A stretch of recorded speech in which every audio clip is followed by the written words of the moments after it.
کہ جب کوئی زنا کرنے والا زنا کرتا ہے اور اس کے بعد وہ غسل کرتا ہے تو اس کے غسل کے جتنے قطرے ٹپکتے ہیں ہر قطرے سے شیاطین پیدا ہوتے ہیں، اور وہ شیاطین قیامت تک جرم کرتے رہیں گے اور ان سب کے جرائم کا عذاب اس کو بھگتنا پڑے گا جس کے زنا کی وجہ سے وہ شیاطین پیدا ہوئے تھے۔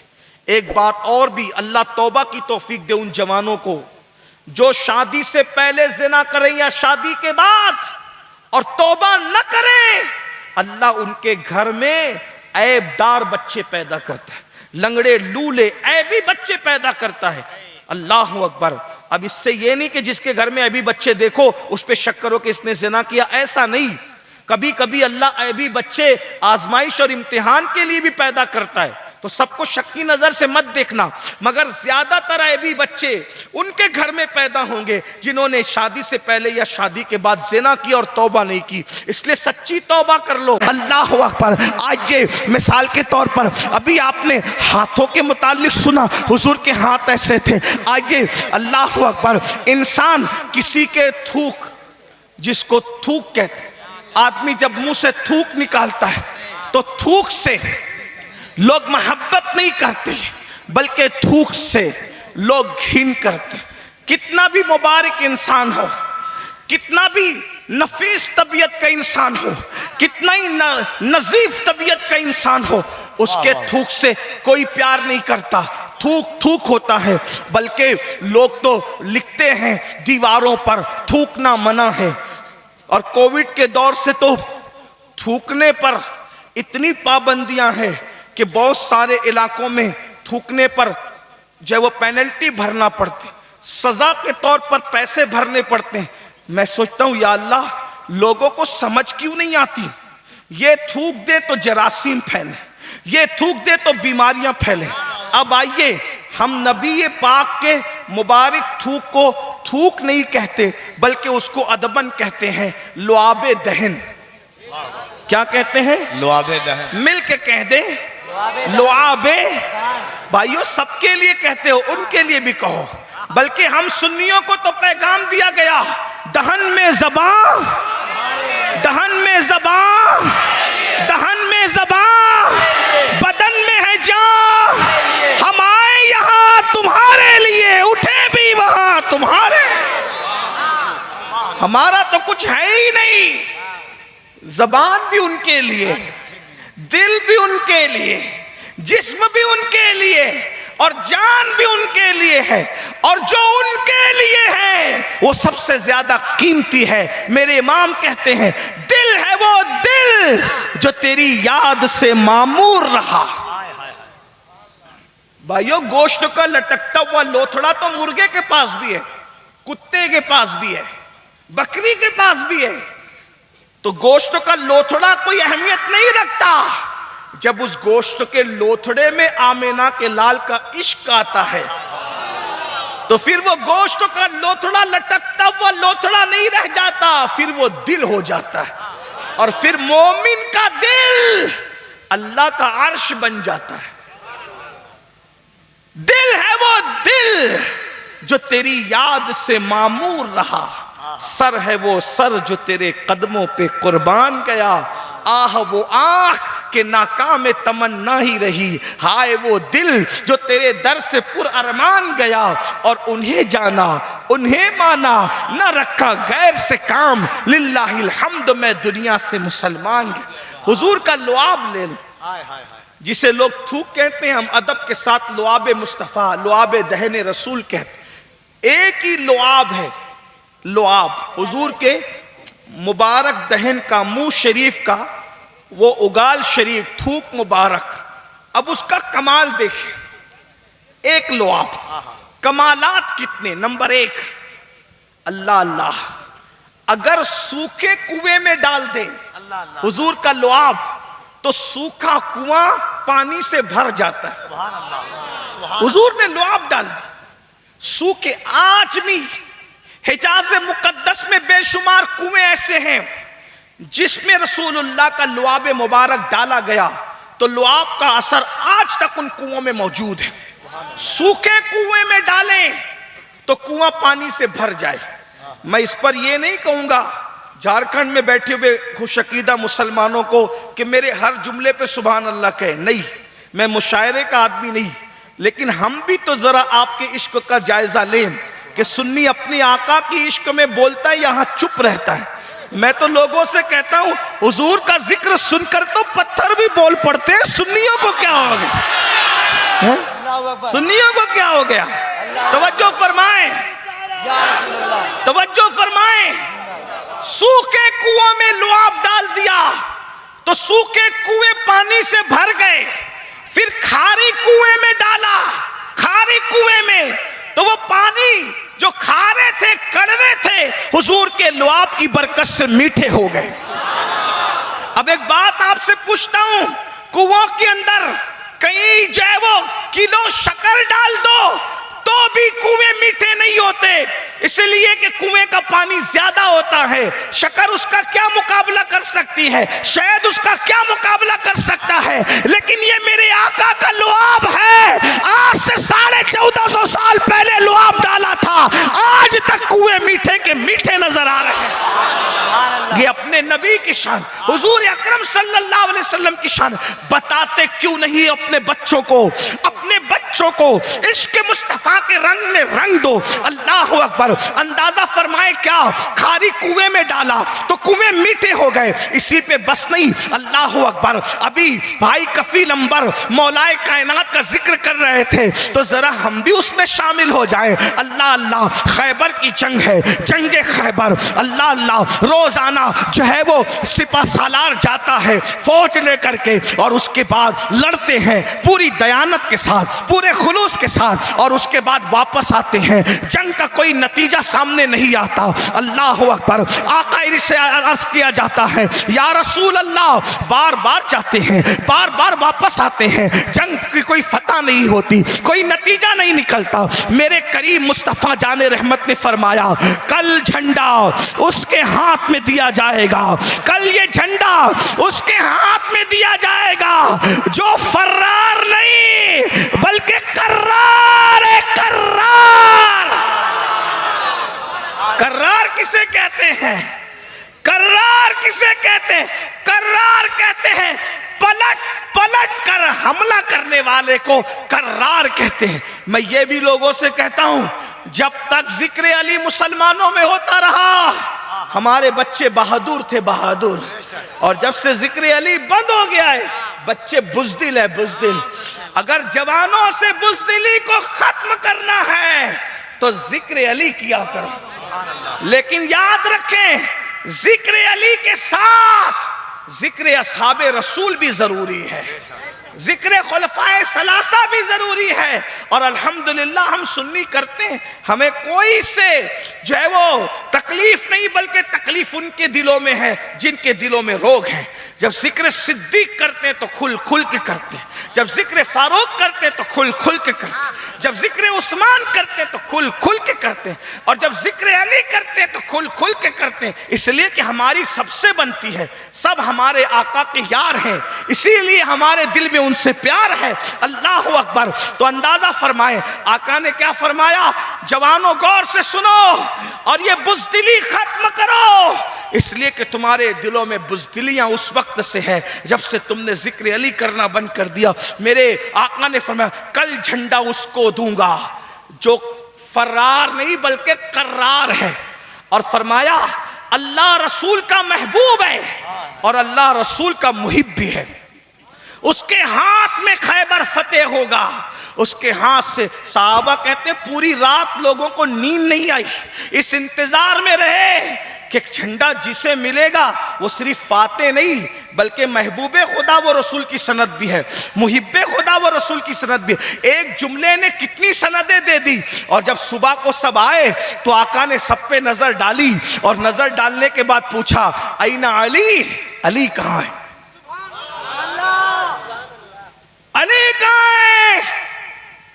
صحابہ نے کہا حضور بیمار ہے۔ انسان بیمار ہو آپ کا فیصلہ بدلتا ہے۔ مثال کے طور پہ آپ نے بہت پوسٹر میں نام ڈالے امین القادری آ رہا ہے، امین القادری آ رہا ہے، اگر یہ بیمار ہو جاتا تو کیا آپ جلسہ کینسل کرتے یا کہتے کہ چلو بیماری میں بیٹھ کے تقریر کرو؟ بھائی عظمت ناز شریف پڑھ رہے تھے، اللہ نہ کرے وہ بیمار ہو جاتے تو آپ کہتے ہیں کہ چلے آپ ہی بولیں. بھائی آواز نہیں نکلے گی تو نعت کیسے پڑھیں گے؟ تو کام بدل دو، فیصلہ بدل دو، کسی اور کو بلا لو. بھائی کفیل بیمار پڑ جاتے اللہ نہ کرے تو آپ ناظم بدل دیتے. لیکن یہ زبان مصطفیٰ ہے، وہاں بدلہ بدلی نہیں ہوتی. حضور نے فرمایا علی کہاں ہے؟ عرض کی حضور بیمار ہے. کیا ہوا؟ اچھا چلیں بخار ہے تو بھی آدمی کچھ کام کر سکتا ہے، سر درد ہے تو بھی کچھ کام کر سکتا ہے، لیکن جب آنکھوں میں ہی درد ہے، آنکھ کھلی نہیں رہی ہے، کچھ کام ہو سکتا ہے؟ کچھ ہو سکتا ہے، کیونکہ آنکھوں سے چل کے جانا ہے. جب چل کے نہیں جا سکتا تو آدمی کر کیا سکتا؟ ہوا کیا ہے؟ کہا آشوب چشم ہے، آنکھ کھل نہیں رہی ہے، آنکھوں میں درد ہے. بلاؤ علی کو. مولا علی کو لے کر آئے. حضور علیہ السلام نے لعاب نکالا، علی پاک کی آنکھوں میں ڈال دی. حضور کا لعاب آنکھوں میں ڈال دیا. اسی وقت کوئی دوا اتنی مؤثر نہیں ہوتی کہ ادھر لگایا ادھر شفا ہو گیا. یہ لعاب مصطفیٰ ہے، ادھر علی پاک کی آنکھوں میں لگایا اور آنکھیں اچھی ہو گئی. اور مولا علی کہتے وہ دن ہے اور آج کا دن ہے میری آنکھ میں اس کے بعد کبھی کوئی درد ہی نہیں ہو. دیکھ رہے ہیں؟ کنویں میں ڈالیں پانی بھر جائے، کھانی کنویں میں ڈالیں میٹھے ہو جائیں، اور علی پاک کی آنکھوں میں لگائیں تو شفا ہو جائے. ایک اور بات سن لے، حضرت قتادہ کی پوری آنکھ کا گودا نکل آیا. حضرت قتادہ ہاتھ میں لے کر آئے آنکھ کا ڈھیلا. یا رسول اللہ یہ آنکھ کا ڈھیلا نکل گیا. آقا نے لعاب لگا دیا اور آنکھ کے ڈھولے کو وہیں رکھ دیا.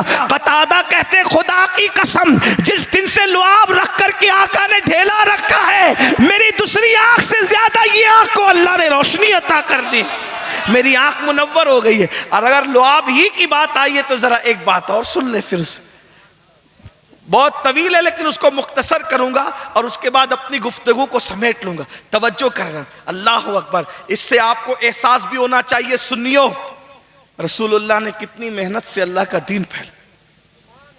حضور نے اللہ کا دین کتنی محنت سے پھیلا. ایک جنگ ہے جس کو غزوہ احزاب کہتے ہیں. کیا کہتے ہیں؟ غزوہ احزاب. اور اس کو جنگ خندق بھی کہتے ہیں. بہت مختصراً بیان کروں گا، بہت لمبی ہے یہ جنگ خندق، لیکن اختصار کے ساتھ عنوان سے متعلق.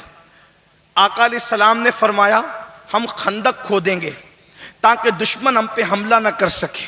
اور آپ کو بتاؤں جتنی خندق کھودنے کے لیے ٹکڑا ایک ایک صحابی کو دیا، اس سے ڈبل ٹکڑا اللہ کے رسول نے اپنے پاس رکھا کھودنے کے لیے. اور مسلمانوں کے وہ نبی جو معراج پر جبریل کو تھکا دیتے ہیں، جبریل کے آگے آگے جاتے ہیں، وہ رسول اب اسی دین کے لیے، اسی دین کے جو دین آج ہم بھولتے جا رہے ہیں، جو دین جس کو آج ہم نے پیٹ کے پیچھے ڈال دیا. یہ بات کرنے سے پہلے ایک بات اور دل کے درد کے حوالے سے سن لیں. اگر مسلمانوں کو واقعی پتا ہوتا نا کہ اللہ کے رسول نے کتنی محنت سے یہ دین پھیلایا تو آج اس دین کا مسلمان مذاق نہیں اڑاتا. بتاؤ جلسوں میں ہزاروں کی تعداد میں آنے والوں، جمعہ کی نمازیں تک تم ترک کرتے ہو، جمعہ کی نماز تک نہیں پڑھتا مسلمان.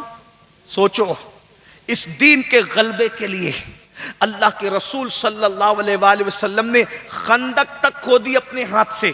خندق، میں کسی کو ٹارگٹ نہیں کر رہا ہوں، ایک جنرل بات کر رہا ہوں.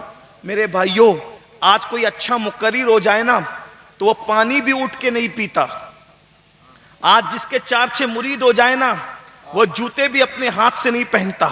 لیکن قربان اس رسول کی عظمت پر جس کی شان یہ ہے کہ عرش سے لے کے فرش تک سب ان کی خدمت کے لیے تیار.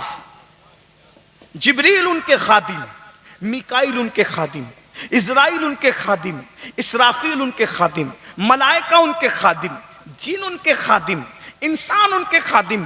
صدیق، فاروق، عثمان و علی جیسے لوگ ان کی غلامی پہ فخر کریں، لیکن جب دین کی حفاظت کی بات آئی تو تمہارے اور میرے رسول نے اپنے ہاتھوں سے خندق کھودی. خندق. آج ہے ہم میں کوئی بندہ جس نے دین کے لیے جو ہے وہ ایک چھوٹا سا گڑھا بھی کھودا ہو؟ بتاؤ. لیکن مسلمانوں جس نبی سے عشق کا دعویٰ کرتے ہو، جب میرا کوئی مسلمان